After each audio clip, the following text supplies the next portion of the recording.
புது வீடு கட்டுறேன். என்ன டைல்ஸ் போடலாம்? ஹர்ஷா டைல்ஸ் வாங்க. இது ஆர்டினரி இல்ல, எக்ஸ்ட்ராஆர்டினரி. ஹர்ஷா டைல்ஸ். 2021-2023 ஆண்டு காலத்தில் தமிழக மின்வாரிய அமைச்சராக செந்தில் பாலாஜி இருந்தபோது டிரான்ஸ்பார்மர் கொள்முதல் செய்தது மிகப்பெரிய முறைகேடு நடந்ததாக குற்றச்சாட்டு எழுந்தது.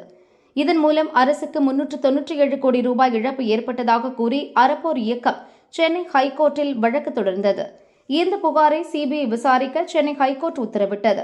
சிபிஐ விசாரணைக்கு தடை விதிக்க கோரி டான்ஜெட்கோ எனப்படும் தமிழ்நாடு மின் உற்பத்தி மற்றும் பகிர்மான கழக தலைவர் ராஜேஷ் லக்கானி, கொள்முதல் பிரிவு நிதி கட்டுப்பாட்டாளர் காசி ஆகியோர் சுப்ரீம் கோர்ட்டில் மேல்முறையீடு செய்தனர்.